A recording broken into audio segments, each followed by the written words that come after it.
about the control statements in Python.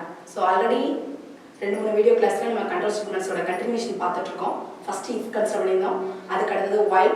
Next now we have to consider the for loop. ஓகேவா? So looping ஸ்ட்ரக்சரை பொறுத்த வரைக்கும் நீ identify பண்ண வேண்டியது ஞாபகம் வச்சுக்க வேண்டியது அப்படின்னு பார்த்தீங்கன்னா it was predefined. இத்தனை டைம்ஸ் தான் அந்த லூப் எக்ஸிக்யூட் ஆகும்னு எக்ஸ்பிளிசிட்டா நமக்கு தெரிஞ்சது அப்படின்னா அதுக்கு better we are using as the for loop. ஓகேவா? எத்தனை டைம்ஸ் எக்ஸிக்யூட் ஆகும்னு தெரியாது until the condition is true ஆக்கறதே இதை எக்ஸிக்யூட் பண்ணனும் அப்படி நினைச்சோம்னா we go for the while loop. Okay va? Now we have to consider the for loop. So it was used for to iterate over elements. மத்ததெல்லாம் number of count தான் நம்ம show பண்ணுவோம். ஆனா பைத்தானை பொறுத்த வரைக்கும் நம்ம இங்க என்ன கான்செப்ட் பண்றோம் அப்படின்னா to over elements of a sequence. So already sequence ல என்னென்ன நம்ம கான்செப்ட் பண்ணிருக்கோம். It is a data type in Python. So sequence ல எத்தனை number of elements இருக்கோ அத்தனை time it will be repeated statements perform பண்ணும். அதுக்கு தான் நம்ம வந்து for loop பைத்தான்ல யூஸ் பண்றோம். Then it was used to execute a group of statements repeatedly depending upon the number of elements. அந்த லிஸ்டோ otherwise tuples இதுல number of elements எத்தனை இருக்கோ until that element ஓட values empty ஆகுற time it will be executed. இதான் அத நம்ம consider பண்ண வேண்டியது. Then அதோட syntax அப்படின்னு கன்சிடர் பண்ணினா for it was a keyword, then variable இந்த வேல்யூல தான் இந்த சீக்வென்ஸ் இருக்க வேல்யூ வந்து assemble ஆகக்கூடியது அல்லது assign ஆகக்கூடியது. So that is the variable. Then in it was a Python operator. The element number of elements are present ஆ இருக்கறதையும் the loop will be execute அப்படிங்கறத indicate பண்றது through that in. Then sequence, the sequence may be in the format of a string, list, tuple, range. Likewise number of elements நிறைய இருக்குறதெல்லாம் நம்ம எதுல use பண்ணிக்கலாம் அப்படி பாத்தீங்கன்னா for loop ல நம்ம கன்சிடர் பண்ணிக்கலாம்.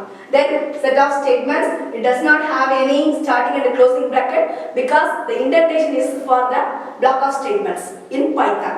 Now consider the example. First one, I assigned as the str equal to hello அப்படிங்கற string assign பண்ணிருக்கேன். For ch, here ch is considers the variable. In it was checking the number of elements present in the str. str already நம்ம என்ன assume பண்ணிருக்கோம், hello னு assume பண்ணிருக்கோம். It was repeat the corresponding statement and the elements present ஆக்குறதையும் இது repeat பண்ணும் அப்படிங்கறத இங்க indicate பண்றோம். Then colon, it was essentially in Python because it was indicated as the continuation of the statement. இந்த for loop ஓட continuation எங்க இருக்கு until the print statement வரை இருக்கு அப்படிங்கறத indicate பண்றது through that colon பார்த்தோம். Then print ch. So print கொடுத்தாவே பைத்தான்ல எப்படி தான் print பண்ணுவோம்னா it was printing as the 1 by 1 value தான் நம்ம கன்சிக்யூட்டிவா கொடுத்திருக்கோம். ஆனா it will be displayed as the h e l l o. ஓகேவா? So until இல்ல number of characters எத்தனை present ஆயிருக்கோ அது வரைக்கும் the loop will be repeated. So only string தான் யூஸ் பண்ணனும்ங்கிறது இல்ல. Another one example for range. So range ஓட element உனக்கு தெரியும், starting value, ending value, step value. இதான் நம்ம rangeல கொடுக்கிற assignment value. Then it was used in for statement for x. இங்க x is considered the variable. In இந்த number of elements rangeல எத்தனை present இருக்கோ அது வரைக்கும் நீ டிஸ்ப்ளே பண்ண அப்படிங்கறத இண்டிகேட் பண்றது in operator. Then range starting value 5, ending value 0, step value is -1. அப்ப 5 4 3 2 அப்படிங்கறத வரைக்கும் இன்க்ளூட் பண்ணோம். It was exclude 0 because starting 5 ல இருந்து ஸ்டார்ட் பண்ணிடுவான், அதுக்கு முன்னாடி இருக்கிற 1 வரைக்கும் கன்சிடர் பண்ணுவான், 0 வந்தனே ஆட்டோமேட்டிக்கா it was come out from the loop. அதோட சாம்பிள் அவுட்புட் தான் இதோட work. So always sequence of statements or repeated statement மட்டும் தான் இத யூஸ் பண்ணுங்கற நீடட் கிடையாது. Sometime we need for the display output in the format of a neat format. ஒரு printed format output otherwise some software contest உங்களுக்கு problems கொடுப்பாங்க. இந்த மாதிரி ஒரு format of screen print பண்ணுங்க. For example like a triangle shape.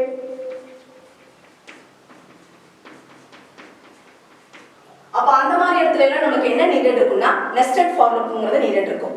Not only the for loop and also it was support for while loop நம்ம use பண்ணிக்கலாம். ஆனா while loopல எத்தனை டைம்ஸ் இந்த loop எக்ஸிக்யூட் ஆகும்னு தெரியாதனால இதுல வந்து ஸ்பெசிஃபிக்கா தெரியும் 3 டைம்ஸ் தான் பிரிண்ட் பண்ண போறோமா இல்ல 5 டைம்ஸ் தான் பிரிண்ட் பண்ண போறோமாங்கிறது எக்ஸ்பிளிசிட்டா தெரியும். அப்ப அதனால நம்ம பெட்டர் எதை யூஸ் பண்ணிக்கலாம் அப்படினு பாத்தீங்கன்னா for loop nested loop use பண்ணிக்கலாம். So nested loop means one loop inside the another loop. For example here consider for I variable ஓட name in range of only என்ன கொடுத்திருக்காங்க 2 கொடுத்திருக்காங்க. It was understoodable.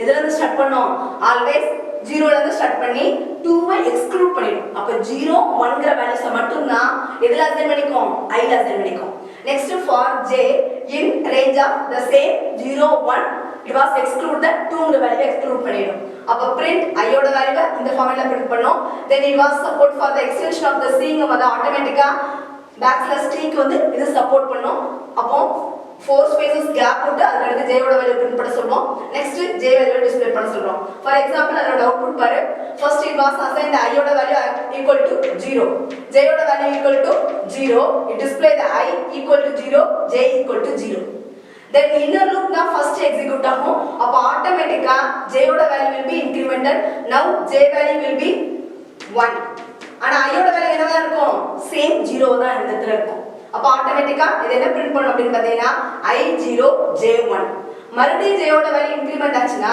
Condition falls ஆயிடும் அப்ப ஆட்டோமேட்டிக்கா எங்க control transfer ஆகும்னா பிஃபோர் லூப் அப்போ அதோட ஃபர்ஸ்ட் லூப் என்னது I லூப்ல இருந்து ஸ்டார்ட் பண்ணிருக்கோம் now the I value will be incremented already 0 now the I became as a 1 the same step I is equal to 1 j யோட வேல்யூ இப்ப 0,1 0 ங்கறது print ஆகும் then I is equal to 1 j is equal to 1 ஆட்டோமேட்டிக்கா it was loop out வெளிய வரும் some repeated statements otherwise in the student oda mark in the student oda extracurricular activity அந்த மாதிரி நம்ம specify பண்றோம் அப்படினா அந்த இடத்துல நமக்கு என்ன நீடட் வேணும் அப்படினா more than one for loop ஓட ஸ்பெசிஃபிகேஷன்ஸ் நீடட் வேணும் நெக்ஸ்ட் மெயினா நான் சொன்ன இந்த display format for loop use பண்ணி நம்ம மெயினா நெஸ்டட் லூப் எதுக்கு போறோம் அப்படினு பாத்தீங்கன்னா இந்த மாதிரி அவுட்புட் வந்து உங்களுக்கு எக்ஸ்பிரஸ் அவங்க எக்ஸ்டர்னல் எப்படி எதிர்பார்க்கறாங்களோ அந்த ஃபார்மட்ல நம்ம பிரிண்ட் பண்றதுக்கு இது ரொம்ப யூஸ்ஃபுல்லா இருக்கும் so for I in range நான் 1,4 கொடுத்திருக்கேன் ஆட்டோமேட்டிக்கா it was start from 1 until the 3 வரைக்கும் இது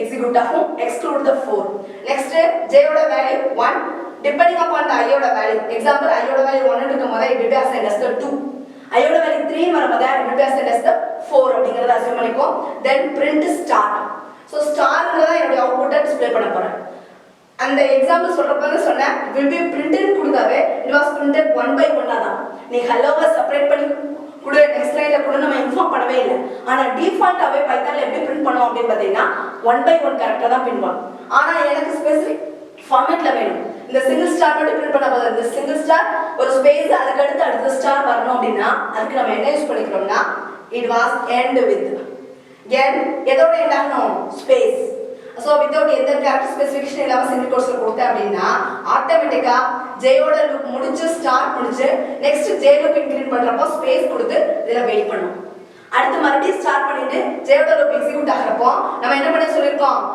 I யோட வேல்யூவை satisfy ஆகி வெளியில வர சொன்னனால ஆட்டோமேட்டிக்கா அங்க தான் என்ன கொடுத்திருக்கேன் பிரிண்ட் கொடுத்திருக்கேன் control will be transferred to the next line so இந்த மாதிரி நமக்கு ஃபார்மேட்டட் அவுட்புட்டா வேணும் அப்படினா எதை யூஸ் பண்ணிக்கலாம் அப்படி பாத்தீங்கன்னா இந்த மாதிரி நெஸ்டட் ஸ்டேட்மென்ட் யூஸ் பண்ணிக்கலாம் then இவ்வளவு நாள் வரைக்கும் நம்ம யூஸ் பண்ணதுல என்ன ப்ராப்ளம் கிடையாது அப்படினா டைரக்ட்டா அதுல இருக்க சிஸ்டமே யூஸ் பண்ணிக்கலாம் ஆனா இப்போ நம்ம நியூ ஃபார்மேட் யூஸ் பண்றோம் அவுட்புட்ல தட் இஸ் end with அப்படிங்கிறது இத யூஸ் பண்ணா must you have to Python ப்ரோக்ராம்ல எதை இன்க்ளூட் பண்ணிருக்கணும் from future import print function ஓட ஃபார்மேட் it was ஏனா டிஃபால்ட் print ஸ்டேட்மென்ட் எப்படி வர்க் பண்ணுவான் 1 by 1 கரெக்ட்டா பிரிண்ட் பண்ணுவான் எனக்கு 1 by 1 பிரிண்ட் பண்ணா என்னோட ஃபார்மேட்டே என்ன ஆயிடாது டைரக்ட்டா வராது அப்ப எல்லாமே ஸ்டார் ஸ்டார் 1 by 1 அத மட்டும் தான் பிரிண்ட் பண்ணுவான் ஸ்பெசிபிக் ஃபார்மேட்ல உனக்கு அவுட்புட் வேணும் அப்படினா அதுக்கு நீ இன்க்ளூட் பண்ண வேண்டியது என்ன அப்படினா from future import print function include பண்ணாதான் இந்த end வந்து அத அக்செப்ட் பண்ணிக்கும்